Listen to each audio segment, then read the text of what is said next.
Good afternoon or good morning, depending upon which time zone you guys are in. Welcome to the Incident Response Strategies webinar. Let's get started. This is a webinar that we do every spring, and we often hear that this is one of the favorite webinars that we do throughout the year, just because it's applicable no matter how many times that you've heard it throughout the year.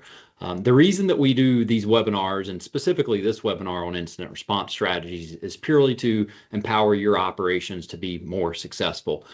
And a lot of times what we realize with incident responses is how you prepare for that and how you respond to an incident can literally change the outcome of the incident and the litigation strategy and what may or may not come about from a litigation perspective. Just a couple of housekeeping things before we get into the webinar. Number one is there is all types of adventure and entertainment operators here on the call today. This may be anything from zip lines to whitewater rafting to water sports, parasailing operators, jet ski rental companies, hot spring resorts, climbing gyms. So the scenarios may not be specific to your particular industry, but they will be applicable to the adventure and entertainment industry overall. The second thing that I'd like to comment is at the top of your screen, I believe that's where it is. That's where it is for me. There's two things. There's a Q&A button. Please, as you think about questions, don't wait till the end. Throw those questions in the Q&A section, and we will answer those questions as we go about and as they're applicable throughout the presentation. And the second thing is there's a chat. So feel free to, chat. Let's keep it probably towards the webinar that we're doing, but feel free to utilize the chat function as much as you want to. And we may even ask some questions and say, hey, throw in your comments in the chat function. So would love the interaction in that aspect. And the last thing is this is being recorded. It will be sent out to your email address after the webinar is completed within the next day or so. So feel free to share this webinar with your managers. We do this so people can learn. Feel free to share it with your managers so that they can learn, even if they're not here live today, or if you know somebody that would benefit from it. So as we get started, I'll do a quick introduction. My name's Cameron Annis. I serve two capacities here at Granite, and I'm blessed to be able to do so. Number one is our CEO, and then number two as our national practice leader for our adventure and entertainment division. I'll go next. My name is Chris Murray. I've been with Granite for right at going on 9 years in our adventure and entertainment team, sort of head up our water sports program. And then my name is Ruthie Rivers. I'm an adventure and entertainment risk consultant on the team. I was actually an adventure client of Granite Insurance's previous to coming over to the insurance side of things about 6 years ago to specialize in working with outfitters. And so I get to head up our river outfitter industry focus kind of nationwide, which is where my heart is. So I'm psyched to be here. Awesome. Thanks for that, Chris, and thanks for that, Ruthie. Just a quick little background about Granite before we get into these things. Ruthie, go ahead and take this away. Yeah, so we've done these individual just kind of introductions of who we are, but looking at just kind of the Granite Insurance Agency team, bigger picture. Here's a little history about us. So we were founded about 90 years ago, and we started off as kind of a local here to Western North Carolina, kind of commercial lines, personal lines team. And over many years of growth, we wound up joining this Keystone partnership, which is basically it's a partnership, a group of agencies across the U.S. that really allows us to expand resources and carrier access. So we get access to multiple different carriers. We have more buying power with those carriers to advocate for our clients. And we're just enabled to do a lot more for our clients. So that led us to really getting into the aerial adventure market. That was kind of how the adventure and entertainment division on our team got founded in 2014. And there's been rapid growth since then, opening up these different programs for all of the different kinds of adventures that you see there and kind of the programs created box. So we serve a lot of different types of adventure and entertainment clients across the country. Through that time, serving all of these different adventure and entertainment clients, we work with a lot of different carriers. but none of them were really checking all of the boxes that we wanted, right? There are things that are wrong with this carrier, things that are wrong with this carrier. And we found ourselves just wanting to have a lot more control over these kinds of conversations. And so thanks to a lot of time and energy from our management team, thanks Cameron, put together our own insurance program. So we still access all of these different carriers across the country, but we've been really fortunate through all of that energy and effort to establish our own insurance program that we have a lot more control over. And our adventure and entertainment clients that qualify to be in that program, it's been a really great home for them that often it helps with coverages. It often betters people's coverages. And then you can actually get rewarded for having better risk management practices in place. So you as outfitters get to have your own say in it too. Not only do we get more say in it, but you do. We do. Sometimes we'll have like client just kind of like input sessions where we want your feedback on growing that program. And so it's been a really cool thing to see it come about 2 years ago and just the growth that we've had in it since its establishment. So before we jump into kind of the meat and potatoes of the information we want to share with you guys, let me sort of set the tone. So imagine you have an incident that happens today and you deal with it and it goes away, or you don't think about it again for another 3 years. And then you get a letter from an attorney saying that they're going to sue you. At that point, the employees who were involved in the original incident may not be on staff, or even you even be able to reach them. You may not have an incident report, no photos of the conditions of what was going on during the time of the incident. So now you don't have a really good defense built. And statute of limitations varies by state. In most states for bodily injury, it's 3 years. Some are up to 6 years. And also, if it's a minor that is injured, the statute of limitations doesn't start until they turn 18. A lot of plaintiffs' attorneys will use statute of limitations sort of into their strategy. They will wait until the very end of the statute of limitations before they file the claim, because they know that if you didn't do things properly, you don't have a really good defense. When that happens, when that pops up, you should be able to recreate the accident, recall all the details, have your incident reports, pictures, statements, and have a file that is built sort of as a defense toolbox. So we're going to talk about some ways to implement that and to make that happen. All right, so we're going to break this conversation down into kind of 4 big picture categories. So the first one, pre-incident. So think about this as like proactive things that you can get into place. Like, how are you training your team? How are you documenting that? What kind of processes are you creating ahead of time to deal with an accident? That's the pre-incident piece.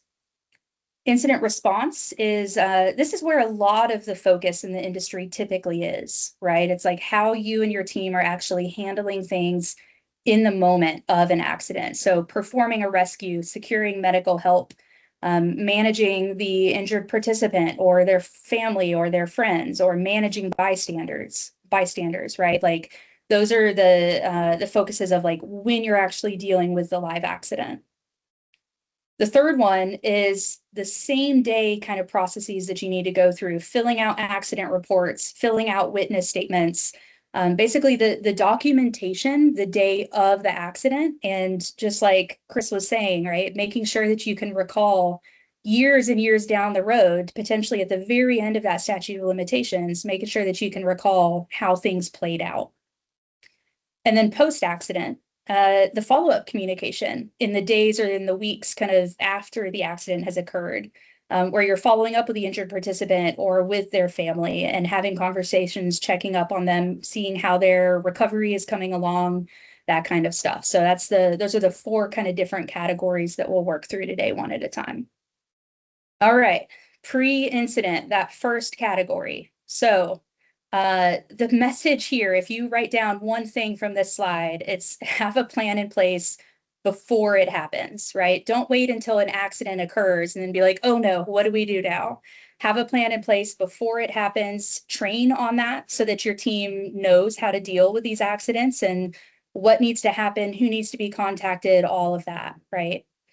It's really fantastic if you can identify who is going to be your quarterback for this accident response prior to it. So for an outfitter, that might be the trip leader. For another kind of operation, it might be a shift lead or whoever is on site that's kind of top level management, right? Who is going to be managing that accident during the kind of like on-site management and during the documentation immediately afterwards.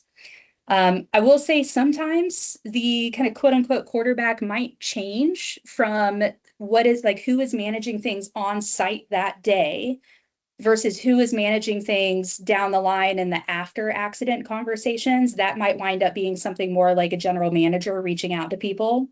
But making sure that you just have that identified, who is going to take that accident from start to finish, or who that's going to be handed off to and when. What is your process? So there are different levels of accidents that occur, right? Sometimes you might just be issuing a Band-Aid. Sometimes you might be calling 911. Do you have clarity with your team yet on, what necessitates doing all of this? Like when do you call your attorney? When do you call insurance? When do you fill out an accident report? When do you get witness statements, right? And like that line can be really, really blurry for a lot of people. And so making sure that you clarify that with your team, what you do in what kind of level of severity. Typically, the level of severity that we recommend kind of drawing that line at is when there is professional medical attention necessitated. Or you think it might be necessitated, right? Someone might just say, oh, I'm fine, and try to walk it off, but you're like, they need to go to urgent care. If you think professional medical attention is necessitated, then go ahead and fill out the accident report and make sure that you're documenting that incident well. We do also have like a minor incident report form that we can offer to you guys as a just an SOP to put in place for yourselves that if you want to keep track of those smaller accidents, just to have like basically like a name, a date, and then a sentence or two of what happened. This report form can put like 4 or 5 minor incidents on one page, just so you have some basic documentation on what happened. But when professional medical attention is involved, that's when you're bringing in like the more full accident report.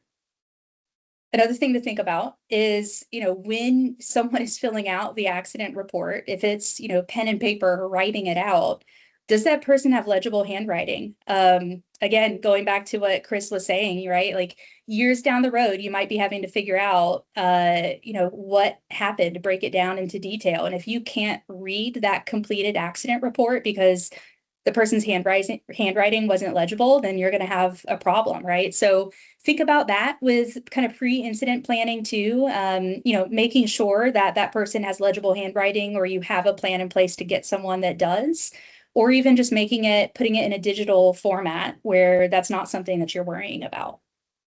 With training, you can bet if or when you have an accident, questions on your employee training or your participant training, if that's involved in the scenario, those questions are going to come up, and it's going to be, all right, how did this person get trained? What did they get trained on? When did they get trained?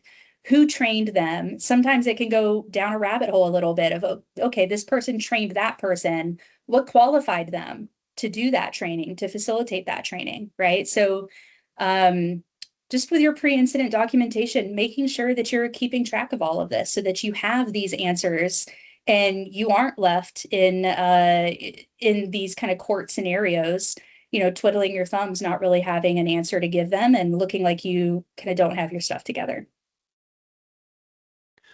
Ruthie, that's great. A question that came in is the question, and I think everybody can kind of see the Q&A in the Q&A box as well, is, an owner of a company, sometimes they're out of cell signal for multiple days at a time. They have managers on call or managers on duty that handle incidents when they happen. However, they're a little anxious that the fact that they're away, the owner's away, out of cell service, and can't get may not be able to be in touch with somebody handling an incident. Do you have any thoughts on this, or like what's some additional steps that they should be taking on training their managers of how to handle an incident, specifically for multiple days when an owner may not be available or able to be, got in touch with?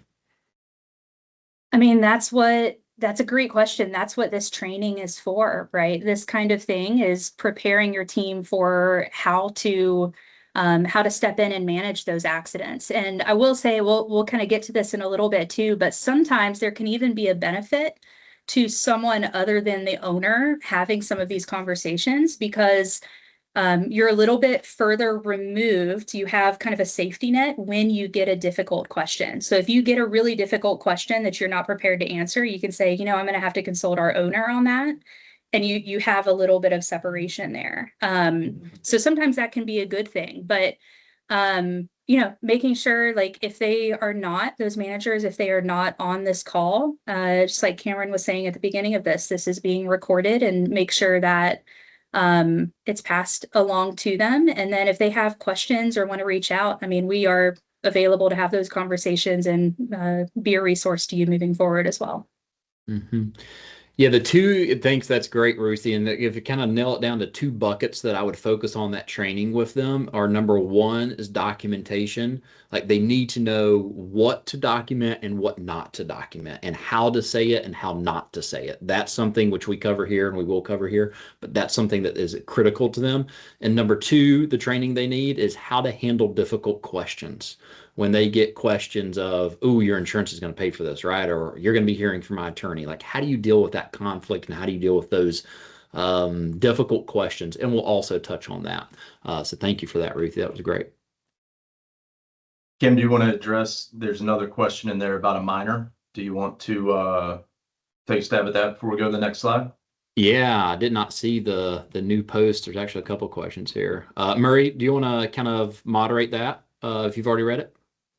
Yeah, so, and I'm just now seeing some new posts too, but our incident report form, we have a section for the insured person to sign, or I'm sorry, for the injured person to sign. If this person is a minor, do we need their parent or guardian to sign instead? And what should we do if that minor doesn't have a parent or guardian present? That's a great question. A signature from a minor is not super enforceable. A minor can't enter a legal contract. Not that an incident report would be a contract, but a minor can't enter a legal contract if they're under 18. So I think if it makes sense, if they're old enough to understand and be able to sign it, I think it's okay to have them sign it. And I would have a parent or guardian sign it if they are there. And if there's not a parent or guardian on site, obviously they can't sign. But I think, and Cameron, Ruthie, you guys let me know if you disagree with this, but I think that it would be good to go ahead and have an adult sign, just to kind of reinforce what's on that statement or what's on that paper. Yeah, there's two different philosophies on this, and you're gonna see two different sides of this coin, where Murray has this opinion, I have a different opinion. That's okay. It's like, which opinion aligns best with you guys, and so it's fun to see this like real life conflict unfold here, right? There is, value in having a signature of, yes, I agree, this is what happened, this is what happened. There's two other sides to that which you got to think about. Is number one is, do you really want your staff focused on filling out an incident report before that person leaves, especially if they're doing medical attention and all that stuff? It's like, all right, hold on, don't get in the ambulance yet. What was your name? Let me, what happened? Do you agree with this? Like, can you put your bloody signature here? And going through that process, it's like not the right time and place, right? That's one thing. And then the second thing is, what happens if they look at that, guys, and they say, "No, that's not what happened. No, Susie tripped me. She tripped me and pushed me down. I didn't fall over a curb." Like, what are you going to do? Are you going to change what's on that piece of paper? Personally, I don't like having people sign incident reports. I like having your employees and your managers or sign the incident report. I don't like having the guests sign the incident report. For me, my interpretation is that is an internal document to document what happened for our internal use based off of our educated opinion of what happened. You got to keep in mind, this is an uneducated participant that has no clue about your operations. Their opinion of what happened may not be accurate. That's my opinion on that. Kind of on the flip side, there's positives and negatives both ways. If you don't have a signature, they could easily say, well, you just made all that stuff up. That's not what happened. Why didn't you ask me to verify that information? So you just kind of take both sides of that coin and, you know, incorporate that into your decisions at your company. There's another question about what type of information should be documented or should not be documented. Great question. Hold that. We're going to talk about that whenever we talk about how to complete the incident report, what should be on it a little bit later. Good deal. So, and talking about that, that happens to be our next slide. And that is, before we talk about what to do and say, let's talk about what not to do and say. I can only imagine you guys as business owners, managers, staff, when something happens, you want to immediately alert your team. You want to begin to work on ways to improve and ways to learn from that incident, and then maybe even implement processes to mitigate the chance of that happening again. Those are all great. And you should be doing those things. However, when a claim occurs, everything becomes discoverable.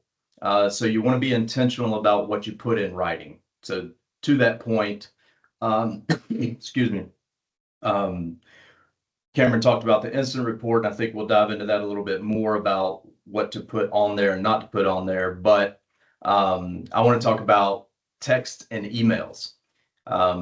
What you don't want, if you can imagine your team, your coworkers are texting back and forth. Can you believe that happened to Susie? It's only a matter of time. I can't believe it hasn't happened before, or something along those lines. You certainly don't want that going into discovery. So instruct them not to communicate between themselves, especially via text or email. A good deterrent for that is if you let them know, hey, if you do this, your phone could get subpoenaed and get held up in court for a while. That's a great deterrent to keep them from doing that. But you don't want text flying around. Even emails to your insurance advisor. You want to be careful about what goes in there in writing. Again, it's all discoverable. So I would recommend having a phone conversation with them, discuss it, let them guide you into what to include even whenever you're emailing them. And certainly don't email your team and say, hey, we learned ABC through this incident, and because of that, we're going to implement X, Y, and Z. Again, you don't want to give a plaintiff attorney an opportunity to say, well, clearly they weren't doing it the best way because they changed their processes, therefore they're negligent. Again, it is great to learn and to implement processes that you learn, but at this point, it's better to do it verbally rather than in writing. We will never sue. So somebody gets hurt, they seem reasonable, they're calm, they tell you, oh, don't worry, we're not going to sue you. I was being clumsy.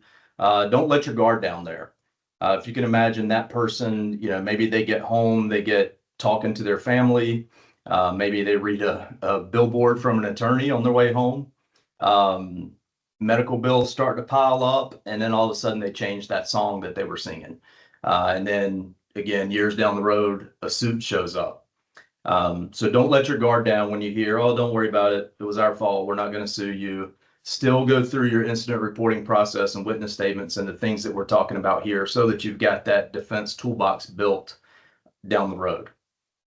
We'll just pay for it ourselves. A lot of times, with good intention, somebody may say, okay, well, we're just going to go ahead and take care of these guys. We're going to go ahead and pay them, reimburse them for their trip, their hotel expenses, this kind of thing, sort of give them some money so that they'll be quieter, so that it'll go away. That way we keep it away from our insurance company. It doesn't show up on our loss runs, and we're just going to manage it that way. If you do that and it develops and turns into a suit later, first of all, the money that you paid will not be recoverable, and it won't count towards your deductible. So that's money that is gone and out the door. And then there are also some insurance companies or verbiage in certain policies that say that if you admit liability or pay someone off, that could void your coverage, not only for the future of that claim, but the full policy in and of itself. So be sure to chat with your insurance advisor on that. and your attorney. Make sure that you don't hurt yourself in the long run by doing something to help somebody or that you're doing with good intention, but turns out to be a negative thing. That's great stuff there, Chris. Thanks for that. Yeah, and those things are, a lot of people and guys, all of those things of like what not to do. Those are things that we've seen happen over the course of, years of experience in these industries. Like we've seen people say, well, we'll just slide the money under the table. They're good people. We just want to take care of them. And then a lawsuit shows up for $2.5 million. And then they allege like, well, you were just paying me off because you knew you were at fault and you wanted to keep it under the table and try to pay us off. Like we see those things happen. And so take those lessons to heart. Chris is exactly right on that. Before we, so this is I saw another question come in. It's like, hey, what if you just refund them and not pay them? So we'll talk about that actually on the slide here in just a minute, and we'll talk through that situation. But what we're going to talk about here, guys, is the actual incident response. In the heat of the moment, whenever someone is injured, what do you do? What do you not do? What can you do? All of those types of things. Why do people sue? In your experience, in your opinion, why do people sue outfitters and operators? And you've got those thoughts internally. Most people sue because of two primary reasons. Number one is they were embarrassed, right? They were embarrassed about the situation that happened. And number two is they don't feel like the response was adequate.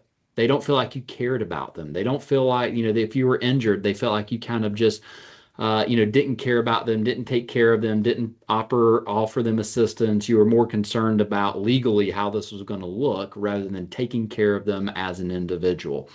If there's one thing that you remember from incident response, it's be human, right? Treat this person just like it were your family member that was injured, like it was your child, your mother or father, your sister or brother. Like treat them just like that and be human. That will go, that's the number one reason why people sue is they just don't feel like they were treated as they should have been after an incident.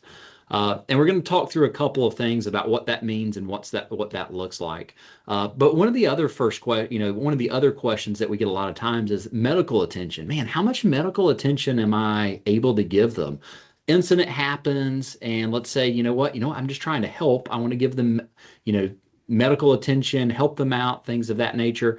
It is our recommendation that during this incident response, as minimal medical attention as required is the best. And what I mean for that is if they need a Band-Aid, great. You can supply the Band-Aid, but don't be the person sit there and put it on. If they need, their leg wrapped or something of that nature, you can supply the supplies to be able to do this, but it's really best if a family member, somebody they came with, is helping them administer that. And you're not actually doing that, because what it does is it really opens up a can of worms about, you furthering the injury or you not being, equipped to be able to handle that, or, things of that nature that you really want to try to prevent there. Same thing for if you have medication. The best type of medication is the little prepackaged medication that they can buy, even if it's for 25 cents. That's great. Like the fact that they are buying it and you're not just giving it to them is great. But even if you have the prepackaged medication and they're simple, you offer or have the supply and they grab it, that's great. What you don't want whenever it comes to medication is a massive box of just unlabeled medication that you've put in a overnight bag and just like, hey, here's some Tylenol, I think. Like, why don't you guys just take that? That's what you don't want to be able to hand out to people. Can I say, I'm sorry? This is kind of a myth that we hear all the time is, well, no, you can't say you're sorry, right? That means you're admitting guilt. You're admitting that, hey, you're responsible for this injury. That is 100% false. And the analogy, even though this is a bad analogy, it's kind of a dark analogy that I use, but it's effective, is think about the last time you went to a funeral, right? You go through the line, you view the casket, maybe if they have that type of service, and you go see the family members. And what do you say to these people? You say, I am so sorry for your loss. Like, because you are sorry does not mean that you are saying, like, I am responsible for the death of this person here. Like, that's not what that is. You can be sorry, and it is okay to say that. And I would actually encourage you to say that. Be human. They want that empathy. They want that emotion tied for things. And really what you're sorry about is, yes, you are sorry that they are injured. And more importantly, you are sorry that their experience was not as you would have expected it to be. Right? Nobody entered this experience, this activity, or whatever you're offering, expecting that they were going to get injured that day. Like, that is a change in the experience that they were expecting, and 100%, like, you are sorry that that experience was changed. I've already seen, I think, at least 2 questions come in on this particular topic, and we'll touch on this now. Is as far as, we talked about like not paying for people's medical bills or their hotel room or lost wages out of your own pocket that Chris talked about. But 2 questions came up talking about, well, what about vouchers or refunds? 100% we would encourage that. The reason, I saw a quote one time that says you can either save your money or you can either save your company whenever an incident or catastrophe happens. And you can't have both. And this is an example of this. Like, you can offer a voucher or a refund, but again, tying it back to the fact that it all ties back to the experience. The experience was not as they would have expected it to be. Not issuing a voucher or a refund saying like, oh my gosh, I'm so sorry you were injured. Like, that's the 4th person that's been injured on that this year. Like, we got to do something to fix that. I'll call you whenever it's fixed, and then you can come back and we'll give you a voucher for coming back. That's not the correct messaging. The correct messaging focus on the experience being ruined and changed. Another thing, I think a question earlier was talking about, I think from the owner that maybe is disengaged at certain times of the year, and they have an on-site team, and it's like, man, I kind of,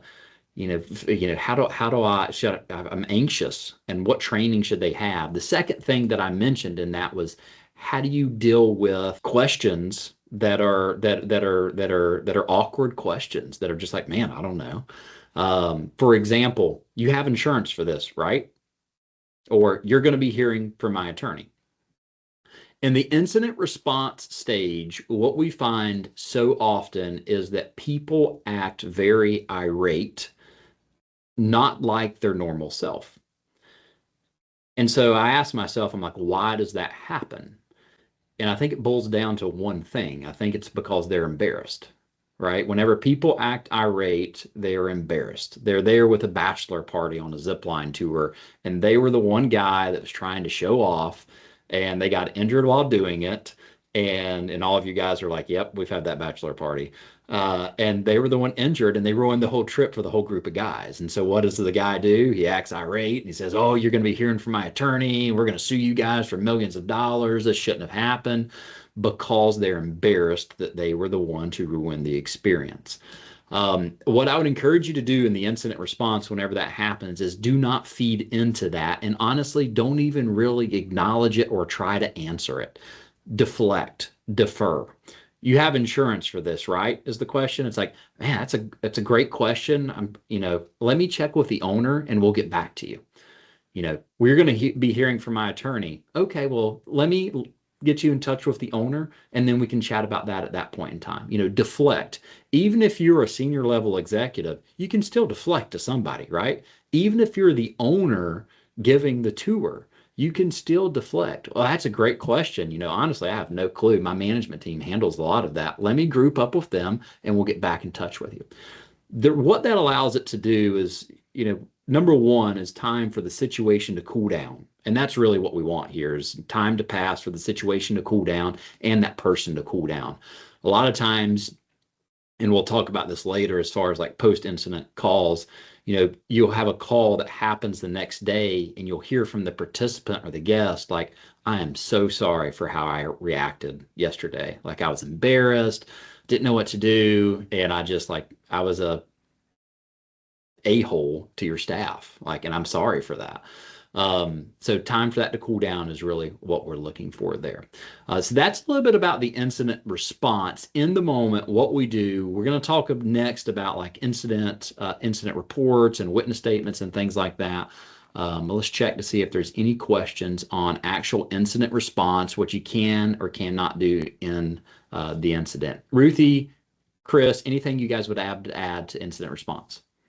I would add one thing just on medical attention, and Cam, correct me if I'm wrong here, but I think the way that you kind of addressed that piece here was more focused on like kind of single day, more urban environment adventures. But I know I see a couple of our kind of multi-day wilderness adventures on here. And so I just want to say, like, that's going to be a little bit different for you guys, right? You do different levels of trainings. Your team members have WFA or WFR certifications or even higher, and you've got different levels of access to outside care. And so that's going to look a little bit differently for you guys. Absolutely. Thanks for that, Ruthie. You are the wilderness expert, so I appreciate you jumping in on that. Do you happen to have a one pager we can give staff when we train them on incident response? Yes. And so actually, I forgot to mention this. I'm going to go back a couple of slides. Number one, this is a QR code. And this QR code here, I'm going to double check this, guys, to make sure it goes to exactly what I'm about to say. This QR code does exactly what you're talking about. This addresses a 6-step process of participant injuries and what your staff should be doing. So it talks everything from medical attention is step number 1 to the last step is like next steps. What do we do? What should we be thinking about? And gives also some tips on like what are red flags and what should be sending up a red flag for you and your team. And then also media interaction. We'll talk a little bit about media interaction, how you handle that.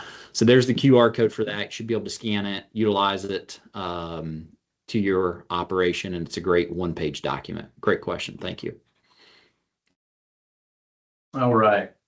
Let's talk about the incident reports, witness statements, a few questions that often come along with that we'll address here. One, one is when is it needed? An incident report really should be filled out anytime there's an accident, injury, or unusual event that occurs. It's essential to have this for documentation, for educational purposes, for liability protection. We talked about building that defense toolbox, and for improving safety measures. You want to have access to this so that you can go back and look at it and then implement those things that, what did we learn and how do we get better from it? So anytime there's an accident, injury, or unusual event, you want to fill out an incident report. Who should complete it? So again, this should all kind of be outlined in your pre-incident training, but it's our recommendation to have management staff level or higher that actually fills out the report. They're the ones that have had the trainings like this. They know what's going on. They understand the strategy. And some of your other employees may not have that, and they may not know what needs to be on or what doesn't need to be on. Again, they haven't had insight into this firsthand. So a management level staff member should be completing it. It's fine to complete it with the guide or the employee that was there and was immediately involved in it. Kind of complete it with their input, turn it around, let them show it, make sure that it's accurate to their account and that kind of thing. But a management level should be leading that and actually completing it. And one with good handwriting, as Ruthie mentioned earlier on, not me. So what do we include in that? Facts. And that sounds like a simple statement. And after I say what I'm going to say, it may seem like common sense, but you'd be surprised how often and how easy it is to not stick to the facts.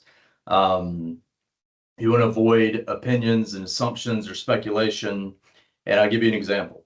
If I grab my chest right now and fall over, what do you think? What do you assume happened? You'd probably assume a heart attack, right? But you don't know that. So on the incident report, instead of saying, well, Chris was talking and he grabbed his chest and he had a heart attack and he went out, Now let's spin that a different way and let's just stick to the facts. He was talking, he grabbed his chest and collapsed to the ground. You don't know that I've had a heart attack. I may or may not have, but you could see how sticking to the facts and not making assumptions is better. You or your people are probably not trained medical professionals. So you don't need to diagnose, you need to just state facts in these reports and statements. How do we use those to improve safety? I mentioned it's important to have for education for your team. You can go back looking through incident reports to identify patterns, certain risks or areas where safety protocols need improvement. And they also assist in learning lessons to prevent similar incidents in the future. So we see that there's a common occurrence, and I'll just make it simple for the sake of this discussion. This year we had 10 people who tripped as they were entering the door. Well, we go and look at our door and we realize there's a crack in the concrete there. And that's a very simple example, but it could be more complex, but you get the point. Is when you start to identify trends and the incident reports give you visibility into things that are happening, you can address those things and reduce the likelihood of them happening again. Did they refuse medical care? So, and we talked about the importance of this. This should always be documented to build that defense toolbox. It should be mandatory. And by the way, it shouldn't say, I would recommend your incident report doesn't say, was medical care offered, yes or no? Because the answer to that should always be yes. If it's needed, it should always be offered. So the question I think would be better suited is, did the injured person refuse medical care? Yes or no? That way it wasn't a question of whether or not it was available. Did they accept it or did they refuse it? What injuries should be documented? All injuries, even minor ones, should be recorded. As we talked about, a lot of times something can seem very trivial and you may not think it's going anywhere, but it could develop later. So anything beyond basic first aid should have a report associated with it. And who is a witness or who is a good witness? So anybody who directly observed the incident or who was around and involved, including employees, participants, and bystanders. But I would caution against having people that are immediately connected with the injured person, their family. You can imagine if my child were injured, especially if it was bad, I'm going to have a different viewpoint in my witness statement than probably a third party who's not associated is going to have. You can utilize all those people, your employees, participants, bystanders, anybody that was there, but probably try to stay away from somebody who's immediately and emotionally connected to the injured person. Guys, that QR code that you're seeing on the screen there, that kind of goes to a sample incident or accident report. And people call them different things. Some people say accident report for major things, and some people say incident reports for, minor incidents. But that's a sample report on that. Chris talked about, one of the things that Chris really touched on was the lessons learned. Lessons learned and improvements are absolutely wonderful. The place to capture them is not on this accident or incident document. We see it, and I bet probably 15 or 20% of the ones that we look at, and the intentionality is amazing. It's like, man, we want to fix and improve and do all those things, but not documenting that on the incident report, because this is what's going to be, discovered in a lawsuit whenever you have it. It is the factual account of what happened. And if you give the other attorney, you're doing their job for them. If you say, well, yeah, if this would have been fixed in this particular tour before they went down this, river or zip line or whatever it may be, then it wouldn't have happened. It's like, okay, bam, there's the plaintiff attorney's job done for them right there. So don't include that on the incident or accident report. Ruthie, anything else you would add to incident reports and witness statements? I don't think so. I think that's great. Whoa. Cam, do you see that the last question there. If an accident happens where two customers crash into each other and damage the units, but claim there's no injury, should an incident report stating there was no injury be signed by the customers? And again, like, I'm curious on what Ruthie's and Chris's opinion on this is. I think we could probably have differing opinions here. My opinion would be no. I never want to, if there's no injury, like my account for that is documenting that. I don't need somebody to verify that. And what I really don't want to do is for them to say, hey, I just need you to document that there was absolutely no injury here, right? And then they're going to say, well, I don't know. Maybe, I don't know. Like, what's tomorrow going to bring? Maybe I'm going to wake up tomorrow. And then the kind of the litigation thought enters their mind. And I just would prefer not to go down that rabbit trail, in my opinion. Ruthie or Chris, do you guys disagree with that? I definitely don't disagree about the signature part. I think you may, in that instance, you may be taking something that is trivial and that's going to disappear and putting a microscope on it and say, okay, maybe this does turn into something in their mind. I don't think there's anything wrong with documenting it. And maybe even in your incident report, you talk about, what happened that they hit. But that there were no visible signs of injury, nobody complained or anything like that. They finished their tour and that kind of thing. But I think turning that around and having them sign that, like Cameron said, I think all right, wait a minute, what are you doing here? So I think that's how I would handle that. I'll come in with a third perspective on it. So just having some history in the aerial adventure industry. Something that was really important to us was always having, like near miss report. So there wasn't an injury, nobody got hurt, thankfully, but if there was a situation that could have led to an injury that, made the hair on the back of your neck stand up a little bit, was a little bit scary, then that's something worth learning from. And that's something that, it doesn't need to be documented and signed by the guest that was involved. But if there is something that you guys can do differently in the future, and it might be a learning point for your team, having that kind of near miss report be a back end thing that you review with your team and talk through. I think that those are incredibly valuable opportunities. Nothing happened, everyone's okay. But these are some learnings that we should take into future operations. Great. A couple of other questions that have rolled in. Chris, were you going to say anything there? No, I was just going to tie it to that last question. Yeah. Go right ahead if you want to go ahead and tie it to that one, and I'll take the next one. Yeah, so the question is, how much of our internal docs can be subpoenaed? If we have a completely separate document stating lessons learned in writing, can that be subpoenaed? And since emails and text can be subpoenaed, I'm a little bit confused, and I understand that. Like Ruthie was saying, the near misses and what do we certainly want to learn and get better from everything that happens, right? But how you document it and how you convey that is the difference. I don't think you want to have a document that says lesson learned from incident on April 16th, 2026, and then have a specific everything that went wrong and everything that we could have done better tied to that. But I think instead of that, it's more of a holistic approach where you're looking at everything all together. And if you create a file on it, that's fine. But so that you're not isolating your negligence to one particular lesson, if you will. Yeah, and to add to that, the incident report is 100% going to be subpoenaed. It is the factual account of that. There's no way your attorney, no matter how good they are, is going to get that dismissed from the subpoena request. And that's kind of how subpoenas happen, or discovery, really it's a discovery request happens, is the attorney says, we need these 84 pieces of documentation. And your attorney goes through it and says, no, you can't have this, you can't have this, you can't have this. But here are the 8 documents you can have, and they kind of agree on that.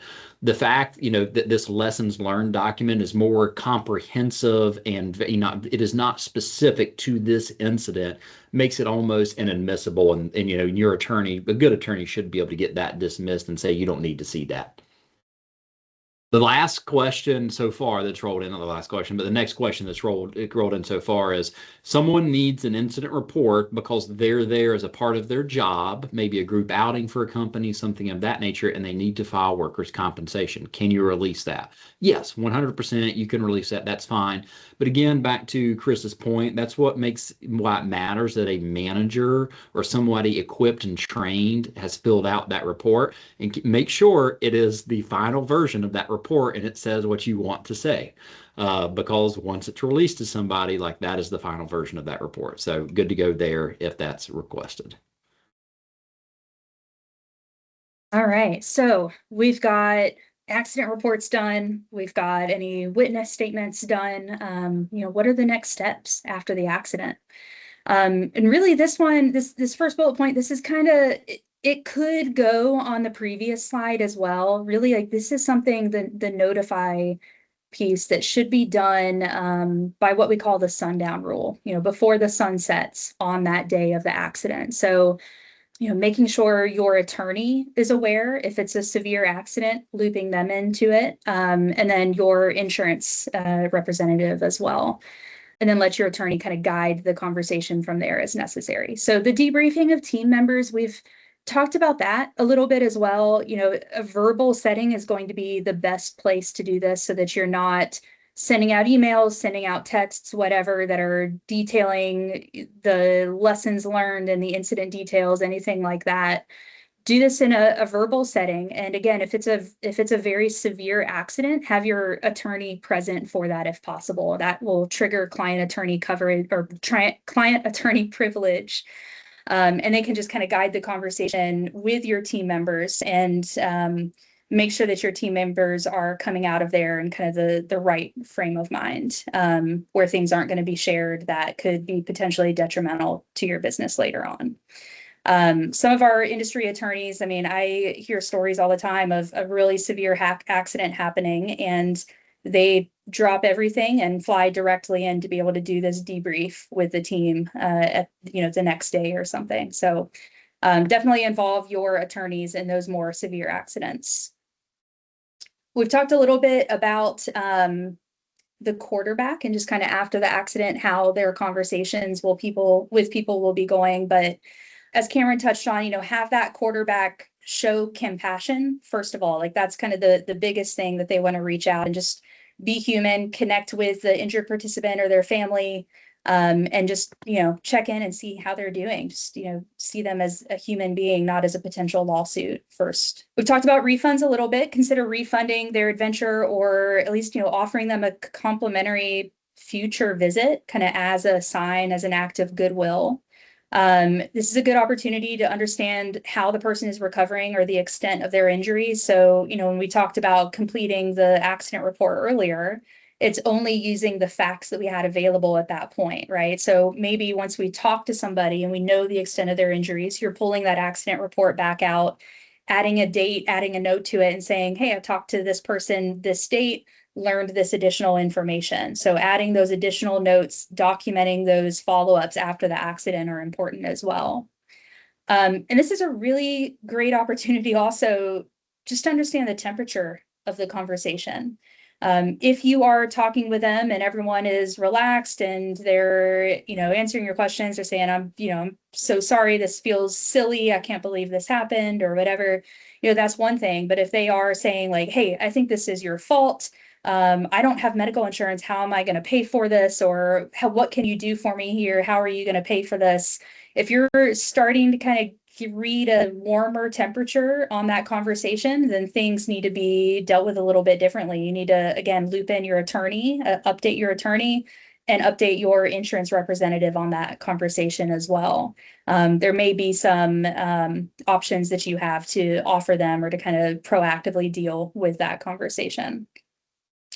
Not just documenting those updated conversations, but going ahead and pulling a digital file together on the accident as a whole. So the accident report, the signed waiver, if you have any video evidence of the accident, if equipment inspections are applicable to the accident, making sure that you're pulling those, training information, training documentation on your employees that were involved, anything like that. I mean, again, this might not come up for conversation until years down the road once you're nearing the end of your statute of limitations. So making sure that you're collecting all of that information now, building a thorough file to potentially need to defend yourself years down the road and be able to recreate what happened is going to be the best move. And your insurance representative might ask for some of that as well, to go ahead and have their own kind of file put together. Because if you think about it, you get to the end of that statute of limitations years down the road, and you might not have the employee that worked for you at the time that was involved in the accident might not be with you anymore, or you might have done paper waivers at the time, and those paper waivers got damaged in a flood or a fire or whatever, right? Like, there are all those kinds of scenarios. So now, right after the accident, when things are fresh, that's the time to go ahead and capture all of this information. And then media, if it's big enough that media might get involved and be reaching out to you, make sure you're instructing your staff, do not talk to media. Don't engage with anything online about it, social media, don't make comments on things. One person on your team is going to be the only person that is assigned to engage with media. And we do have a contact in the industry. I don't know if any of you guys on the call have heard of Skip King, but we can do an introduction or provide that person's information if it would be helpful. He coaches teams in the outdoor industry on dealing with the media following an accident, and he's a really fantastic contact to have for that kind of thing. Awesome, Ruthie. I know you mentioned kind of debriefing the team. Another reason why you want to make sure that you do that debrief, guys, is so that misinformation doesn't start spreading, right? If you don't, if people have their own scenario or own thoughts about maybe what happened, they're going to start talking about all these things, and you're going to get misinformation and essentially have reputational harm. So that's another reason there. But thanks, Ruthie. That's all great stuff to go over that. Best practices to also be thinking about, and Ruthie mentioned this electronic file that you have, but there's some other things with these best practices. Number one, some things that people forget about a lot of times is number one is retiring the equipment. If you have a major incident and equipment was involved in the incident, you need to be setting that aside, tagging it, do not use incident, and here's the date, and setting it aside so that the equipment manufacturer or any other parties who may be negligent or at fault for this incident, especially if it were failure, or the other attorney, whenever they, whenever the suit is filed, has the time to inspect this equipment. So that's really key, is retiring the equipment. To number one, potentially pass the liability to the responsible party, but also because the person suing you is going to want to inspect that equipment. Number two is taking photos of the equipment and the surroundings and putting it in this electronic file that Ruthie mentioned. Why this is important is 4 years down the road, you're not going to be able to recall the scenery. And what happens if they say, well, yeah, the platform was completely covered in algae and moss, and that's why I slipped and fell 30 feet. How are you going to prove that was not the case if you don't have photos of the surrounding area where the incident happened? Ruthie mentioned the electronic storage, putting all of this in one place on the front end and not waiting till the suit is served or the claim comes about multiple years down the road, because it's going to be difficult to locate all those things. And then the last thing is, if you have surveillance footage, some of the industries on here do, some of them it's very difficult to get surveillance footage on a 4-day whitewater rafting trip in the middle of nowhere.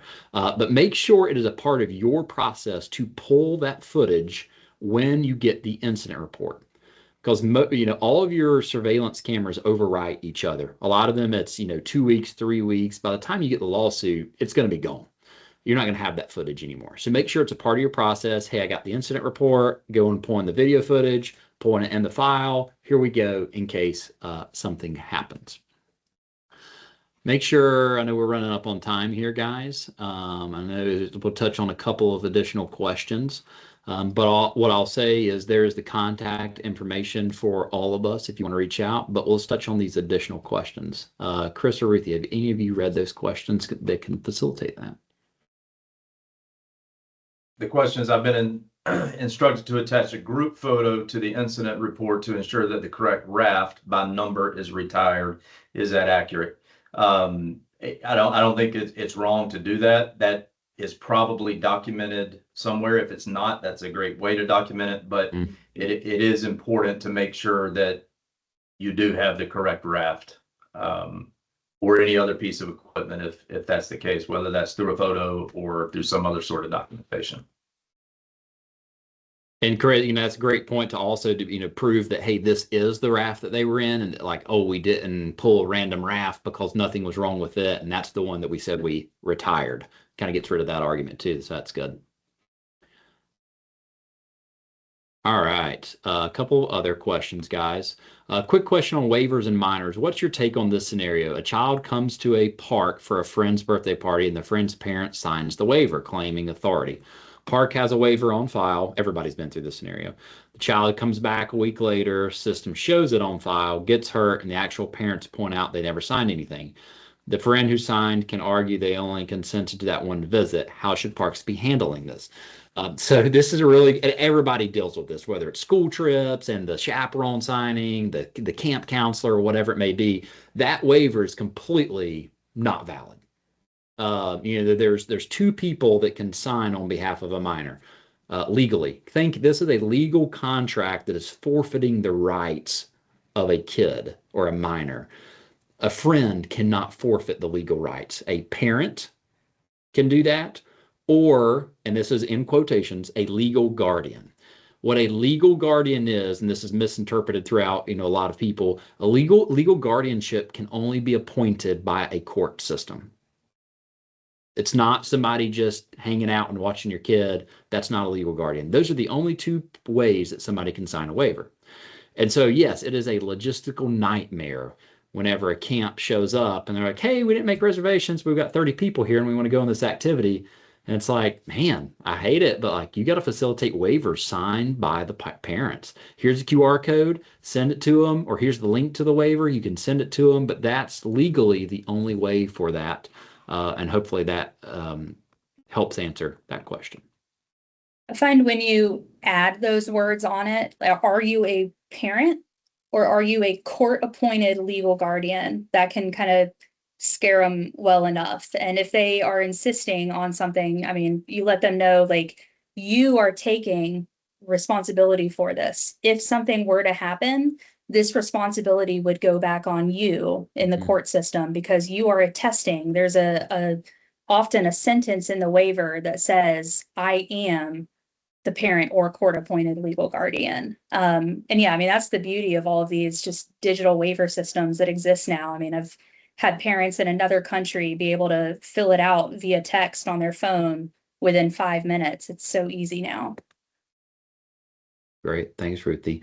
I know we got a question here. It's like, at what point should incident reports or internal documents be thrown away? Really from the perspective of they've had an attorney request any and all incident reports whenever they've been named in litigation. So first thing I'll say on that, guys, is they will always request any and all incident reports that you have. That's just them trying to, discovery starts off with, it's a fishing expedition. They're trying to grab as much stuff as they can to try to build their case and try to find something. It is your attorney's job to essentially narrow the scope to what is applicable to this incident. And what I would say is if your attorney cannot narrow the scope to only injury reports or incident reports from this incident, then you maybe need to find a new attorney. That's my comment on that. But I would, as far as destroying incident reports, you definitely want to keep on to them for the statute of limitations in your state. That's number one. But also that really gets challenging whenever you're dealing with kids, because you keep in mind where Chris mentioned that the statute of limitations with minors doesn't start till they turn 18 years old.